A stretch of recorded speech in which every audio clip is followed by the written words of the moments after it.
Hello दोस्तों, Israel का जो मिनिमम बेसिक सैलरी है इस साल 2024 का अप्रैल से फिर से बढ़ गया है। तो ये जो बढ़ा हुआ सैलरी है वो कितना बड़ा है, कौन सा महीने से मिलना चालू होगा, कितना परसेंटेज से बढ़ा है, और सैलरी बढ़ने के बाद जितना भी जो इजराइल में काम करने पर जो बेनिफिट मिलता है उसमें क्या असर पड़ेगा, ये बढ़ा हुआ सैलरी कौन कौन सा सेक्टर में बढ़ा है, और जो सैलरी इजराइल क्यों बढ़ाता है, और हम इजराइल आके अब 4 साल होने को है तो पिछला 4 साल में कितना कितना सैलरी बढ़ा है, मैं आपको सब कुछ बताने वाला हूँ। वीडियो को पूरा देखिए तभी आपको पूरा जानकारी मिलेगा। तो इजराइल में जो इस साल जो सैलरी बढ़ा है वो है, पहले जो सैलरी था वो 5572 शेकल था, तो उसको बढ़ा के अब 5880 शेकल किया है। और जो बढ़ा हुआ सैलरी है वो 5.5% का हिसाब में बढ़ा है। और जो सैलरी है वो agriculture sector, care giver sector और कंस्ट्रक्शन सेक्टर, तीनों सेक्टर में बढ़ा है। वैसे तो और भी सेक्टर में बढ़ा है, लेकिन अभी जो भी फॉरेन वर्कर आता है ये तीनों सेक्टर में ज़्यादा आता है, इसलिए इसी के ऊपर बात करूँगा। तो जो इजराइल जो सैलरी बढ़ाया है वो इन्फ्लेशन को बीट करने के लिए बढ़ाया है। जैसे कि महंगाई जो बढ़ता है हर साल, तो उसी हिसाब में इजराइल सैलरी भी बढ़ाता है।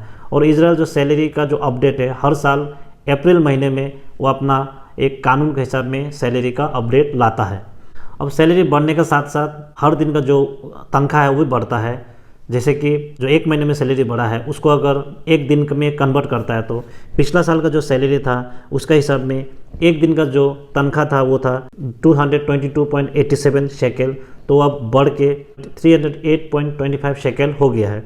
उसी तरह जो घंटे का मतलब जो तनख्वाह था पिछला साल का सैलरी के हिसाब में 30.61 शेकल था, तो वह बढ़ के 32.3 शेकल हो गया है। तो ये तो जो था कि जो महीने का सैलरी है उसको अगर एक दिन में अगर भाग करेंगे तो इस तरह का बढ़ा है। उसके बाद जो सैलरी बढ़ने का कारण जो ओवर टाइम पे है उसमें भी बढ़ोतरी हुआ है। जैसे कि आप अगर 8 घंटे काम करते हैं वो तो नॉर्मल ड्यूटी होता है, तो उसके बाद जो अगला 2 घंटा काम करता है तो उसमें जो पहले का जो सैलरी था उसके हिसाब में 38.26 शेकल पर आवर करके आपको मिलता था, लेकिन अब सैलरी बढ़ने के बाद जो ओवर टाइम है 40 शेकल करके मिलेगा पर आवर का।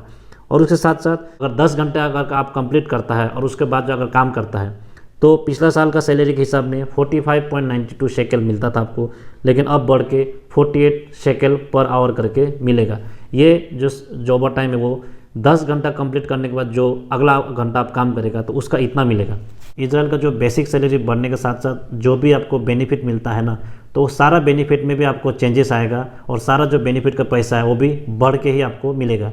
जैसे कि इजराइल में जो बेनिफिट है वो वेकेशन मनी हो गया, हॉलीडे मनी हो गया, रिकॉपरेशन पे हो गया, और उसके बाद जो पीएफ मनी कुछ काटता है, और जो सेवरेंस पे है, इस तरह का जो बेनिफिट जो इजराइल में मिलता है।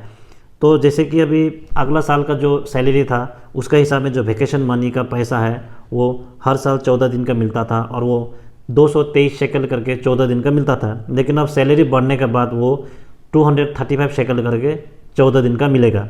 और जो हॉलीडे का मनी है पिछला साल का सैलरी के हिसाब में 380 शेकल करके 9 दिन का मिलता था, लेकिन अब 418 शेकल करके 9 दिन का मिलेगा।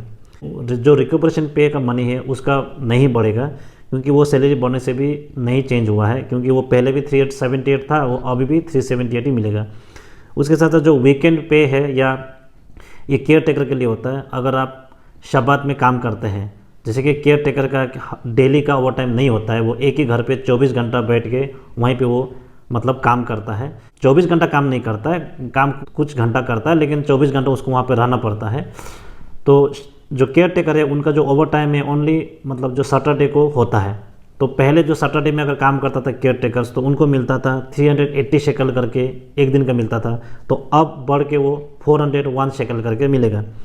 इजराइल में अगर कोई लेडीज़ काम कर रहा है और यहाँ पे काम करते करते वो प्रेग्नेंट हो जाता है, या छुट्टी में जाके आने के बाद वो प्रेग्नेंट होता है, तो उनको भी काफ़ी सारा बेनिफिट मिलता है। जैसे कि मैटरनिटी लीव मिलता है 3 महीने का, और 3 महीने का जो सैलरी भी मिलता है, उसमें भी काफ़ी सारा बढ़ोतरी हुआ है सैलरी बढ़ने के बाद।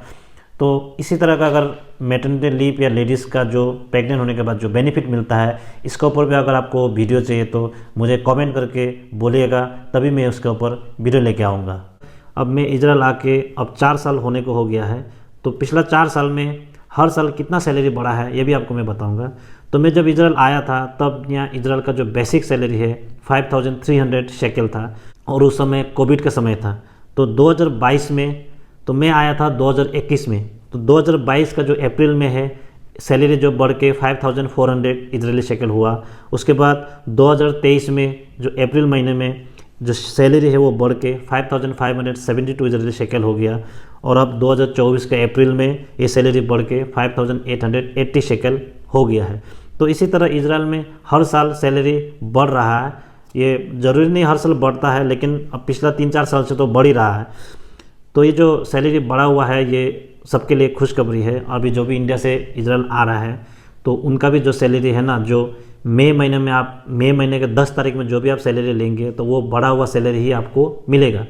और मुझे कुछ दोस्त कमेंट करके पूछ रहे थे कि इजराइल में जो हेल्पर का सैलरी कितना है या लेबर का सैलरी कितना है बोल के पूछ रहा था। तो देखिए, इजराइल में जो भी आएंगे आपको यहाँ का जो इजरायली लेबर लॉ के हिसाब में जो मिनिमम बेसिक सैलरी है ना वो तो सबको मिलेगा। तो मिनिमम बेसिक सैलरी अब इस साल अप्रैल के बाद 5880 शेकल हो गया है। तो ये सबको मिलेगा, आप चाहे कोई ट्रेड वाला हो या कोई हेल्पर हो, लेबर हो, क्लीनर हो, सबको मिलेगा ये। चाहे कोई जेसीबी ड्राइवर हो उसको भी बेसिक सैलरी यही देगा। हाँ, अगर उन लोग आने के बाद अच्छा काम करके अपना कंपनी से बात करके बाद में वो अपना हिसाब में बढ़ा सकता है वो अलग बात है, लेकिन शुरुआत में सबको उतना ही सैलरी देगा। तो आशा करता हूँ वीडियो अच्छा लगा होगा। एक सैलरी अपडेट के ऊपर में एक वीडियो था। तो मिलते हैं अगले वीडियो में कुछ नई अपडेट के साथ। तब तक के लिए बाय बाय, टेक केयर।